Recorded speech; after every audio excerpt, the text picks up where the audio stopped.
அனைவருக்கும் வணக்கம். ராஜகுரு ஜோடியாலயத்திலிருந்து ராஜேஷ்குமார். திருமணம் சார்ந்த விஷயங்கள் பார்த்தீங்கன்னா எந்த வகையில் அமையும், எந்த திசையில் அமையும், எப்படி தான் வாழ்க்கை துணை அமைச்சுக்கிறது அப்படின்ட்டு தேடிட்டு இருக்கிற அத்தனை உள்ளங்களுக்கும் உங்களுடைய ஜாதகத்தில் 7ஆம் பாவம் சொல்லக்கூடிய லக்னத்துக்கு 7ஆம் ஸ்தானத்தில் எந்த கிரகங்கள் வலு அதிகமாக இருக்குதோ அது சார்ந்த பெண் அமையுமா அப்படின்னா நிச்சயம் அமையும். சார்ந்த ஆண் அமையுமானா அமையக்கூடிய வாய்ப்புனே இருக்குது. இப்போது உதாரணத்துக்கு மேஷ லக்னம் எடுத்துக்கோங்க. இந்த மேஷ லக்னத்துக்கு பெண் எப்படி அமைவாள், ஆண் எப்படி அமைவாங்க, இதுதான் இப்போ நம்ம பார்க்க போகிறோம்.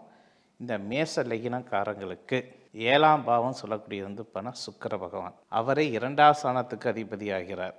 அப்போது இந்த மேஷ லக்னத்துக்கு வரக்கூடிய பெண் நல்ல ஒரு மைநுட்பமான ஒரு பெண்மணி அமையக்கூடிய வாய்ப்பினை இருக்குது. அந்த பெண் மூலமாக இந்த ஜாதகருக்கு நல்ல யோகங்கள் கிடைக்கக்கூடிய வாய்ப்பினை உண்டு. சரி, பொதுவாக இந்த சுக்கிரன் மூலமாக என்ன யோகத்தை நம்ம ஏற்படுத்திக்கலாம்? இப்போ நான் ஒரு ஜாதகர், நான் ஒரு பெண்ணை பணம் பார்த்துருக்கேன், எனக்கு பிடிச்சிருக்கு, பெற்றவங்க மூலமாக அந்த பெண்ணை நான் நிச்சயம் பண்ணிட்டேன், திருமணம் ஆயிடுச்சு.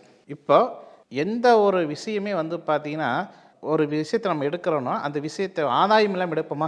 அப்போ ஒரு பெண், உயிருள்ள ஒரு பெண் நமக்கு துணையாக அமைய போகும்போதோ, இல்லை ஒரு ஆண்மகன் நமக்கு துணையாக அமைய போகுதோ, அப்போது அந்த ஆண்மகன் மூலமாக நமக்கு என்ன லாபம், அந்த பெண் மூலமாக என்ன லாபம்?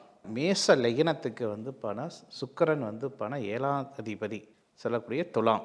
இந்த துலாம் சார்ந்த பெண்மணி அமைஞ்சிட்டால் அவங்களுக்கு எந்த வகையான யோகம் அப்படின்னு கேட்டிங்கன்னா நல்ல அறிவுத்திறன் அவங்ககிட்ட இருக்கும்.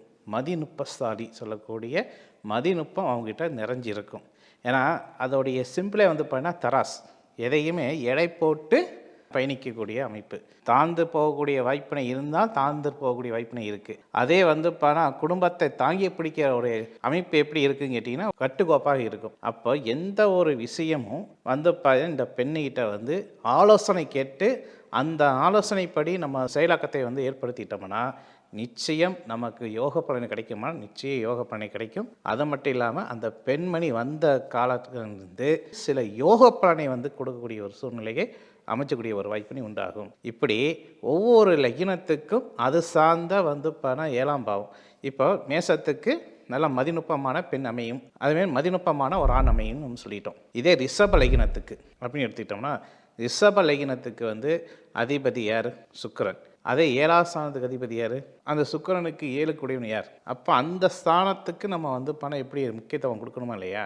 அப்போ சுக்கிரன் என்பது அழகு, அது 7ஆம் பாவம் கோபம். இப்போ இந்த கோபத்தையும் இதையும் நம்ம என்ன பண்ணணும், கரெக்டாக லெவலாக கொண்டு போனோம்னா நிச்சயம் நமக்கு நன்மை ஏற்படக்கூடிய வாய்ப்பினை உண்டாகும். இப்படி ஒவ்வொரு லக்னத்துக்குமே அது ஒரு விதி விலக்கு இருக்குது. அப்போது நமக்கு வரக்கூடிய பெண் யோகமானவளா யோகம் இல்லாதவளா, அல்லது வரக்கூடிய ஆண் யோகம் உள்ளவனா யோகம் இல்லாதவனா அப்படின்னு சொல்லிட்டு முதல்ல நம்மளுடைய ஜாதகத்தில் அந்த 7ஆம் பாவம் அதிபதி எந்த கிரக காரகத்துவத்தை பெற்று இருக்கு, அந்த காரகத்துவத்துக்கு உடைய பெண்மணி அல்லது ஆண்மகன் அமைஞ்சால் எப்படிப்பட்ட வாழ்க்கை அமையும் என்பது தான் ஜாதகத்துடைய சூட்சமம் இருக்கிறது. சரிங்களா? அப்போது ஒரு ஜாதகத்தை நம்ம ஏன் பார்க்கணும் அப்படின்னு கேட்டிங்கன்னா திருமணம் ஆகட்டும், அல்லது புத்திர பாக்கியமாகட்டும், யோகங்கள் ஆகட்டும், தொழிலாகட்டும், நம்மளுடைய சகலவிதமான பிரச்சனைகளுக்கும் சகலவிதமான நன்மைகளுக்கும் ஜாதகமே ஒரு எடுத்துக்காட்டாக இருக்கிறது என்று சொல்லி விடைபெறுகிறேன். மீண்டும் இனித ஒரு நிகழ்ச்சி சந்திக்கிறேன். உங்களிடம் விடைபெறுவது ராஜேஷ்குமார். நன்றி, வணக்கம்.